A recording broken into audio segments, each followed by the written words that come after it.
The story of an Ayurvedic student. This write-up has traces of every Ayurvedic student. Ayurveda, the Shastra of life, has been rediscovered by Lord Brahma and later passed on to other Maharshis and their disciples for the resurrection of the mankind. The word life itself makes us remember our mother first. She made us enter this world first. So every female is naturally made by the God to provide life to the world. She has an innate quality to heal others. The mother's kindness is plenty in her. She has in her all the qualities of the mother nature also, the power of creation and nurturing of all living beings. As a girl child grows in the society, lot of things changes for her parents. Special care is given to her always. Similar to the improper interpretation of the phrase Nastri Swadhantrayam Arhati of Manusmriti, some sections treat her with a lot of restrictions, whatever the social scenario may be. The pure or sacred lore of the pure or sacred love of parents will not change for her in any situation of her life. Psychologically vulnerable to harsh opinions of the society, most of the girls prefer to study properly as they are most attached to their parents and expectations of the society about her. They become top scorers almost in every course they study. As girls are said to be attaining maturity early, they will be thinking of the problems in the family too when they reach adolescent stage of life. Attractions to the opposite sex also tend to affect them during this period.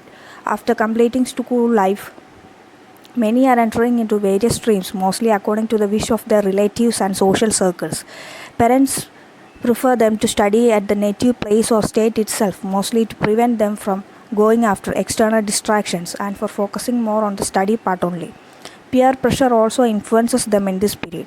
If such a person happens to enter the field of Ayurvedic studies, she will feel loneliness only first due to the new atmosphere and different method of Ayurvedic studies and philosophy, which was not known in her science-based school curriculum. To be frank, thinking in the viewpoint of ancient seers is not possible for them at the very beginning of their Ayurvedic studies. So, without getting the viewpoint of the authors of the treatises, students are going for simple tricks like by hearting the Sanskrit slokas with shortcut mnemonics and all. As a result, the nectar of Ayurvedic wisdom is not imbibed in their hearts, nor they become Dvija, the twice born, due to acquiring of the wisdom. Practical applications of the slogas of the Ayurvedic treatises are not always possible these days.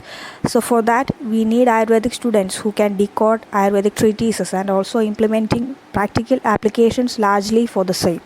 To see inside is only the key to attain such a mastery over Ayurveda. So the Ayurvedic student must be capable of exploring hidden dreams of the ancient Indian Shastras by being an inquirer, taking the help of yoga, pranayama, meditation and continuous thinking of Shastra and its applications. To the female Ayurveda aspirants, only one thing to say: contribute to your life and the world through Ayurveda. For that, you will have to know that you are the supreme power, even the Parashakti is Icha Shakti, Jnana Shakti, Kriya Shakti Swarupini. She who knows her worth and capabilities herself first will be bestowed respect and happiness in the society for sure. Give time and thoughts to Ayurveda and your mission in life. Set goals strongly and rest of the other goals will always be fulfilled with ease. Ayurveda is gift of the mother nature and naturally a female is herself the mother nature. Therefore, men and women are equal, so have the rights to practice and propagate their mission in life equally. Their complementary work will provide new dimensions to the world impregnated in the womb of universe.